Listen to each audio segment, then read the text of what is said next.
Simile detail analysis. তো what is a simile? Simile কী বা সিমিলি কাকে বলে? A simile is a figure of speech in which two unlike things are compared with the help of words of comparison such as like, as, so, than, as to show a similar quality between them. মানে simile কি? Simile হলো এমন একটা figure of speech, মানে কথা বলার অথবা লেখার একটা স্পিচ, একটা সিস্টেম, যেখানে দুটো আলাদা আলাদা জিনিসকে তুলনা করা হয়। কিসের সাহায্যে? এই যে লাইক এই কথাটার সাহায্যে, অ্যাজ এর সাহায্যে, শো এর সাহায্যে, দেন এর সাহায্যে, অথবা অ্যাজ এই কথাগুলোর সাহায্যে দুটো আলাদা আলাদা জিনিসকে তুলনা করা হলে ওটাকে আমরা ইংলিশ লিটারেচারে সিমিলি বলে থাকি। যেমন এখানে একটা উদাহরণ আছে, he is as brave as a lion. মানে সে কী হয়, যে হি একটা ছেলে আছে মনে করো, ও কী হয়, ও লায়নের মতোই সাহসী হয়। তো এই যে লায়নের সঙ্গে ছেলেটার তুলনা করা হলো কিসের মাধ্যমে? যে অ্যাজ আর এখানে অ্যাজ যোগ করে। তো যেহেতু লায়ন সিংহের সঙ্গে ছেলেটার তুলনা করা হলো, এইটাকে বলা হয়ে থাকে সিমিলি। এক্সাম্পল অফ সিমিলি, এখানে আরও কিছু উদাহরণ আছে সিমিলির, সেগুলো কী কী দেখো।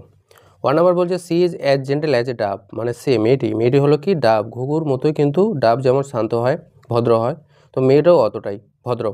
তো এখানে অ্যাজ দিয়ে মেয়েটার সঙ্গে ঘুঘুটার তুলনা করা হলো। এখানে কি বলছে? Compare gentleness of a person to a dove. মানে একজন ব্যক্তির যে ভদ্রতা ওর শিষ্টাচার, ওটাকে তুলনা করা হলো একটা ঘুঘুর সঙ্গে। 2 নাম্বার বলছে হি ইজ ফট লাইক এ টাইগার। মানে এখানে লাইক যুক্ত করা আছে।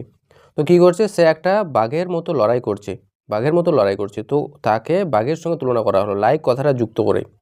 কী বলছে? শোজ কারেজ অ্যান্ড ফায়ারসনেস মানে কি? সাহস দেখায় অথবা নির্ভীকতা দেখায়। 3 নাম্বার বলছে the classroom was as silent as a grave. মানে ক্লাসরুমটা কী ছিল? খুবই সাইলেন্ট ছিল, শান্ত ছিল, যেমন গ্রেভ হয়, কবর যেমন চুপচাপ শান্ত থাকে, তেমনি ক্লাসরুমটাও শান্ত ছিল।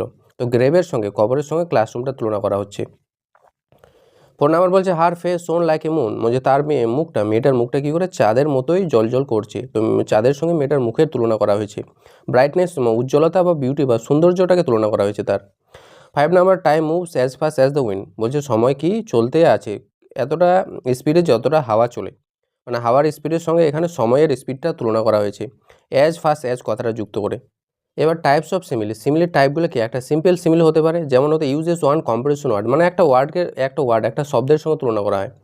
যেমন he is like a rock, মানে সে কেমন? একটা পাথরের মতো। তো একটা ওয়ার্ড, পাথর একটাই ওয়ার্ড, তো একটার সঙ্গে তুলনা করা হলো, একটা শব্দের সঙ্গে তুলনা করা হলো। 2 নাম্বার বলছে কম্পাউন্ড সিমিলি। এখানে কি বলছে? Extend the comparison with details, কিন্তু এখানে তুলনা একটা শব্দের সঙ্গে হয় না। যেমন বলছে he stood firm like a rock in the stormy sea. মানে একটা পাথর আছে, পাথরের কেমন? যখন মানে ঘূর্ণিঝড় হয় বা ঝড় হয়, সমুদ্রের মধ্যে ঝড় হওয়ার সময় যে পাথরটা যেমনভাবে থাকে, ওটার সঙ্গে ওর তুলনা করা হয়েছে। তো এখানে শুধু একাই পাথরটা তুলনা করা হয়নি, পাথরটা যখন সমুদ্রের মধ্যে, ঝড়ও সমুদ্রের মধ্যে থাকবে, ওইটার সঙ্গে তুলনা করা হচ্ছে। তাই এটা একটা কম্পাউন্ড সিমিলি হয়ে গেল।